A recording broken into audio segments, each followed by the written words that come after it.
times in the society, a lot of children are given a lot of negative labels on account of their inability to read, write, and learn what is being taught today. But the big question is, do we even know what is responsible for the inability of these children to understand what is being taught today? Today on Indepth, our spotlight will be on dyslexia, a particular learning disorder that makes it difficult for children to understand what is being taught today. My name is Priska Wangwo. This is Indepth on ABS Television.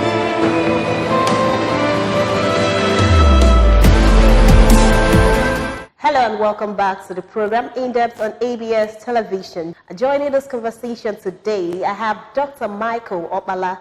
He is a clinical psychologist and also a lecturer in the Department of Psychology, NABD, Azikiwe University, Oka. Hello, Doc, and welcome to the program. Thank you very much. Okay, you know what we're talking about, dyslexia. I know it is something for some people that is relatively unknown. However, it affects a lot of people and they don't even know that that is actually what is wrong with their kids. That is why today we've decided to be my searchlight on this topic. So, Dr. Michael, when people talk about dyslexia, what is actually dyslexia and how can you identify dyslexia? Okay, thank you very much for the question.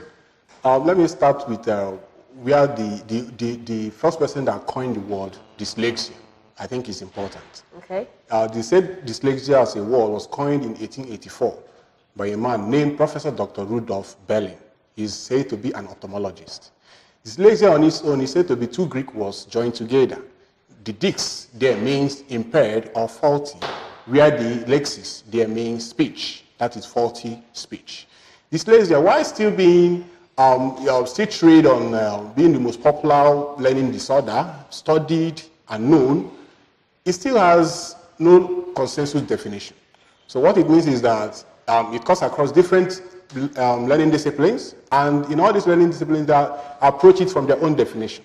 We have education, we have medicine, we have psychology, we have speech and language discipline. All these define dyslexia. But I have to let me adopt the definition of American Psychiatric Association in their manual called Diagnostic and Statistical Manual, 5th edition, that is the current edition now. There, hereinafter I'll be referring to that manual as DSM-5.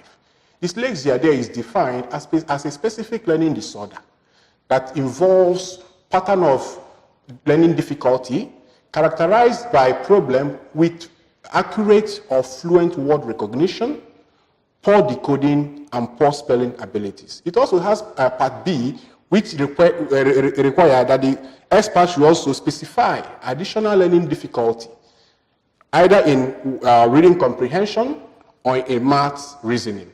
Then, in making diagnosis of dyslexia, it still be judged. I will still make the criteria on how to know who and who that present with dyslexia, still using the DSM-5.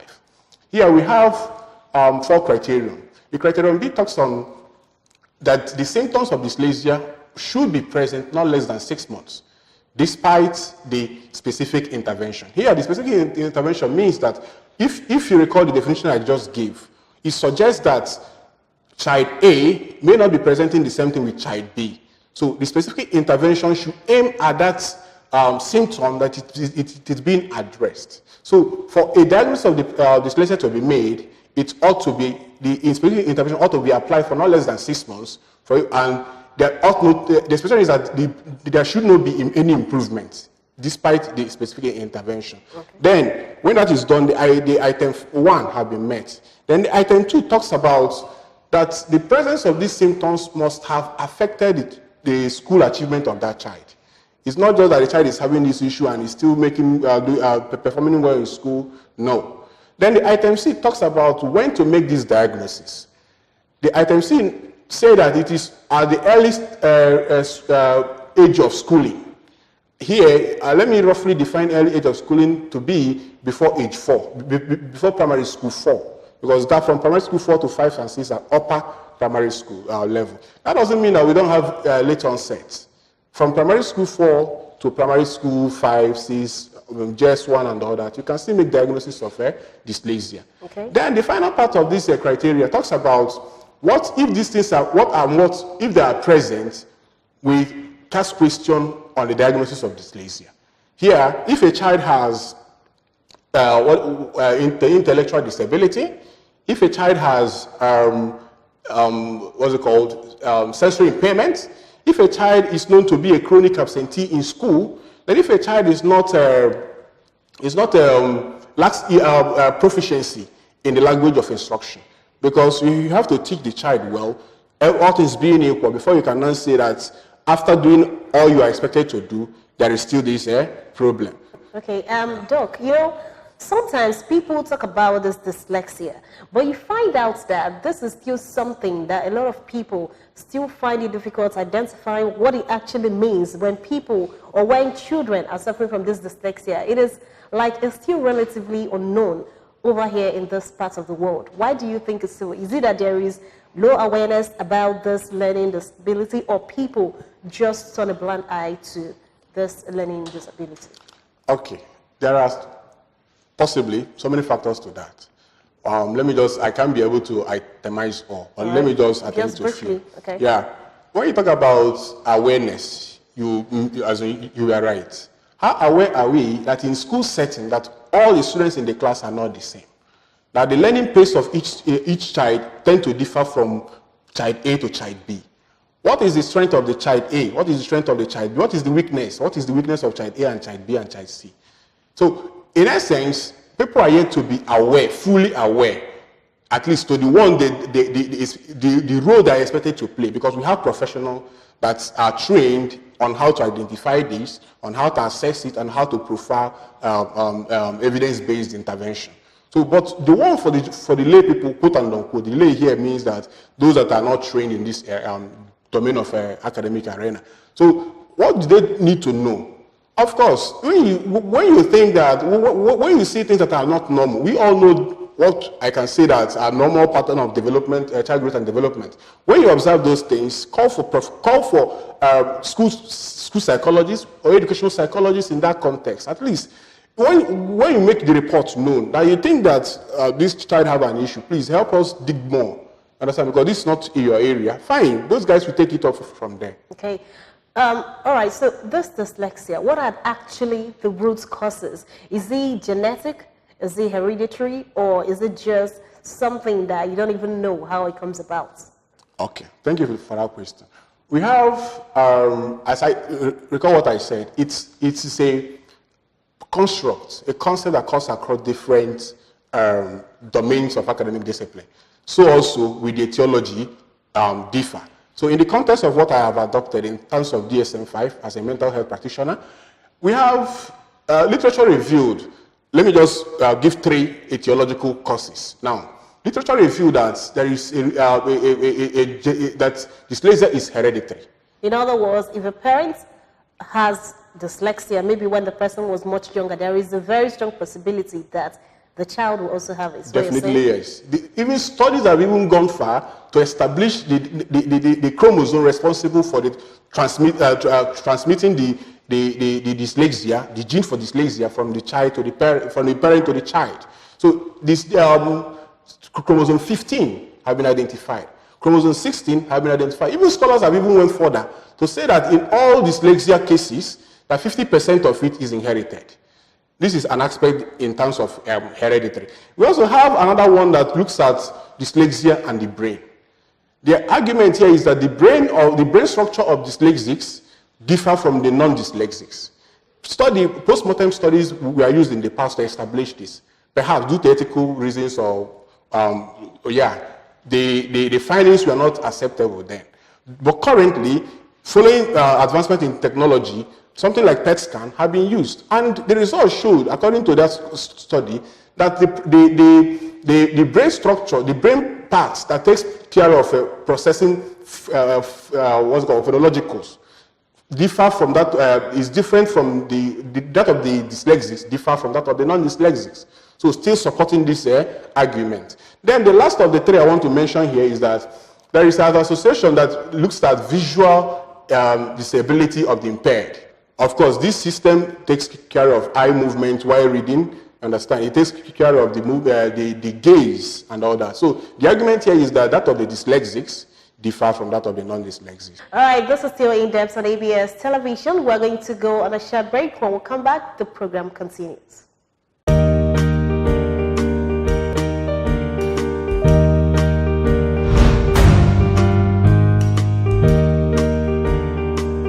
Whereby, as a parent, you notice that your child is not flowing alongside others the way they should do that, counting the normal things they used to count. If it's a sickness, there are various means you can handle that. You don't need to blame God for that or something like that. One, you may have to seek medical help from doctors, people who know best. I ask them, I have tried to give it to this child, but the child is not flowing along with me. What do I do as a parent? You should be observant to know each of your child. Well, even though it might be expensive, but you because of the essence and the importance of education for the little child, you contract a private teacher. First of all, you need to also conduct an interview of the teacher so that you be sure the teacher has all it takes to make sure your child improves. You can't throw your child away because of the fact that he or she is not doing very well in school.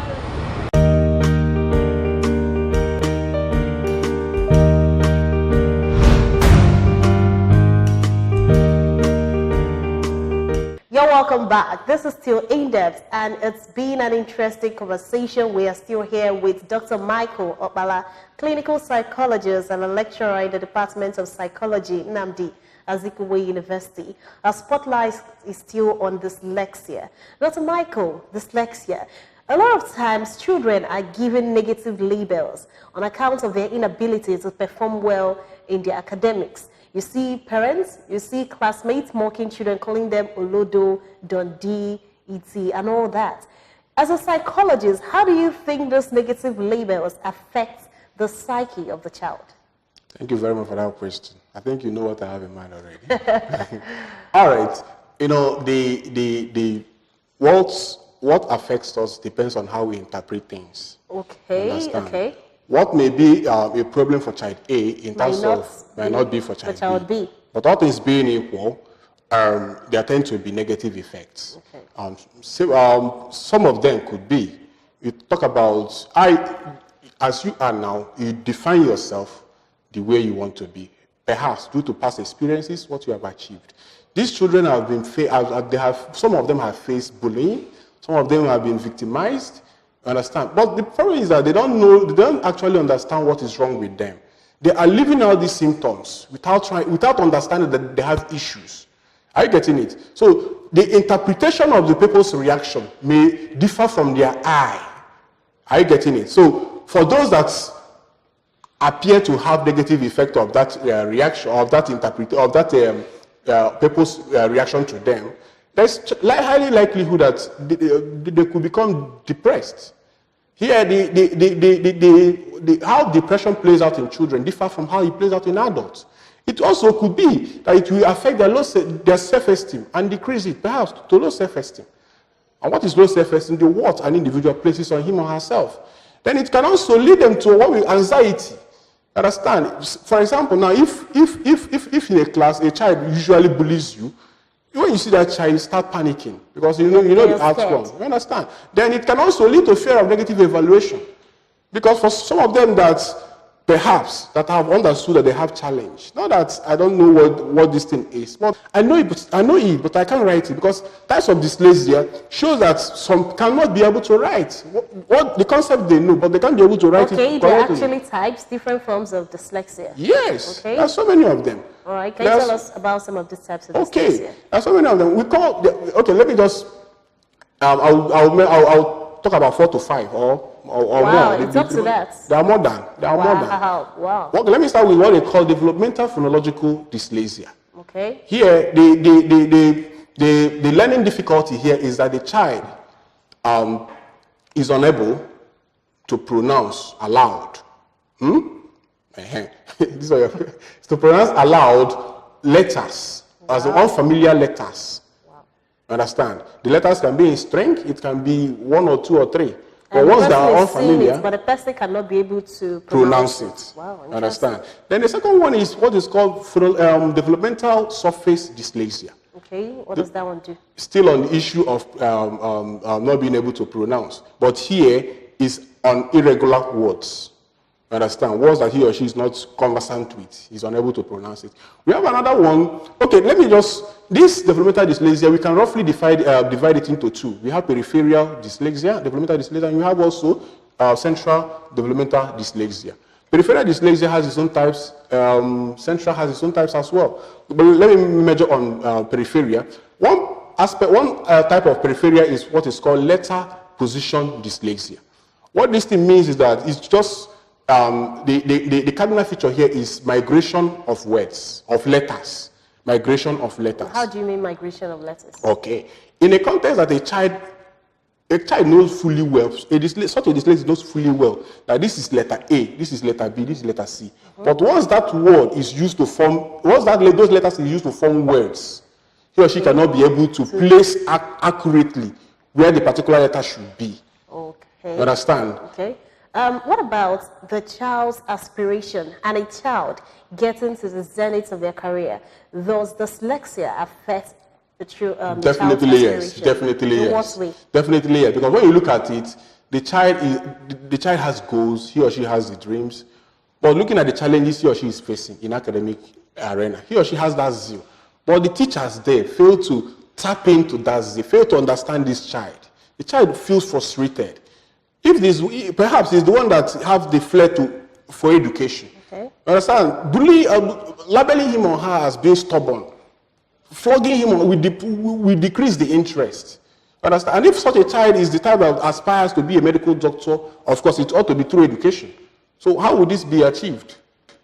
Are you getting it? So, but nevertheless, my thesis is that if early intervention is made, definitely the child will attain his or her dreams in life. In other words, if you discover on time that a child has dyslexia, yes, and you start working towards treating it, it's going to help the child. Exactly. Let's look at the word treatment. Actually, dyslexia is not treatable.